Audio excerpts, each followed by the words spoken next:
लक्ष्मी का अपने घर में पूरा दबदबा था।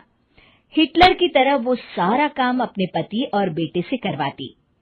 धीरे धीरे उसके पति की तबीयत खराब रहने लगी। सुनो जी, अब आप बुजुर्ग हो गए हो, काम में भी अब हाथ आपके फुर्ती से नहीं चलते। अरे भाग्यवान, भगवान से डर।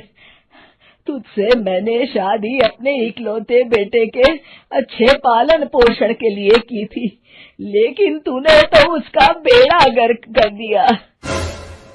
मैंने क्या किया? पढ़ाया लिखाया, अब नौकरी नहीं लग रही तो मैं कैसे जिम्मेदार हो गई? अब घर में बैठकर रोटी तोड़ रहा था तो मैंने कहा काम ही कर ले। एक तो भला करो और ऊपर से बातें सुनो। तभी सारंग वहां आ जाता है। बहुत भूख लगी है माँ, कुछ खाने को दे दो। अब तुम्हारे पापा कहा तो चल नहीं रहा है। मैं ही जा रही हूँ आज किचन में, बनाती हूँ कुछ। हे भगवान, कैसे होगा इतना काम मुझसे? लक्ष्मी किचन में काम कर रही होती है कि तभी अचानक उसे आइडिया आता है। अरे मैं भी ना, अरे यहाँ तो फ्री की नौकरानी ला सकती हूँ मैं, फिर मैं क्यों खाना बना रही हूँ?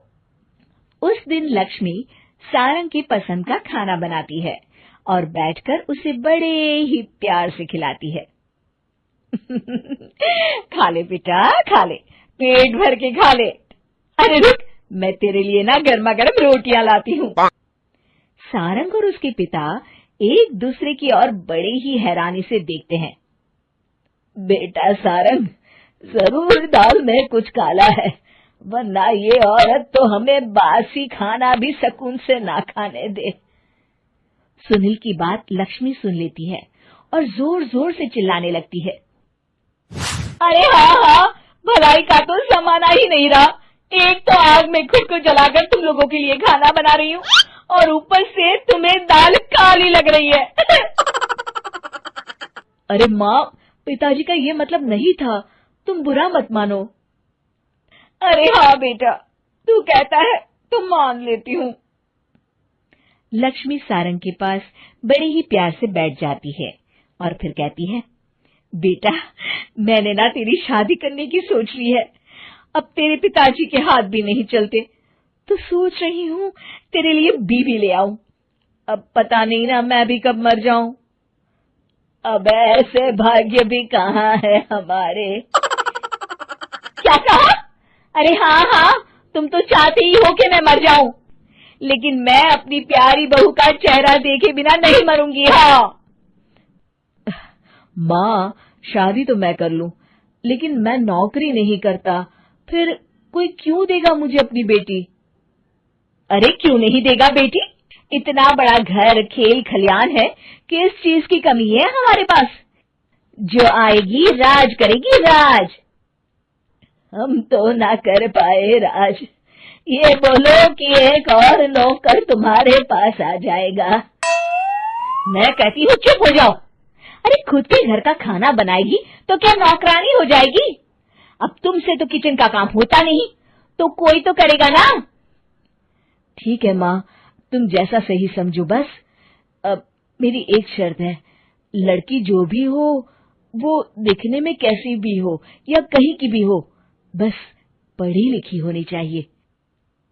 अरे हाँ, ला देंगे पढ़ी लिखी बेटा, मैंने कौन सा काम करवाना है उससे। हाँ। और फिर एक दिन पास के गांव की ही रति से सारंग की शादी हो जाती है। रति दिखने में बहुत ही सुंदर थी, साथ ही साथ काफी पढ़ी लिखी थी। रति को लक्ष्मी के सौतेले होने की बात पता नहीं थी। शुरू में जब रति ने सारंग को घर का काम करते देखा तो हैरान रह गई। अरे ये तो अच्छी बात है कि आप घर का काम करते हैं, लेकिन मैं तो घर में ही हूं ना, आप क्यों कर रहे हैं जी? जाइए आप नौकरी के लिए अप्लाई कीजिए ना। तभी लक्ष्मी वहां आ जाती है। अरे रति बहू, करने दे उसे काम। और हाँ, मेरे घर के कुछ नियम है, कायदे हैं, यहाँ बीच में ना ही बोलो तो तुम्हारे लिए अच्छा होगा। रति को लक्ष्मी की बात कुछ अजीब सी लगती है। वो समझ नहीं पाती है कि वो ऐसा व्यवहार क्यों कर रही है, लेकिन उसे लक्ष्मी के सौतेले होने के बारे में कुछ पता नहीं चलता है। फिर एक दिन तो हद ही हो जाती है।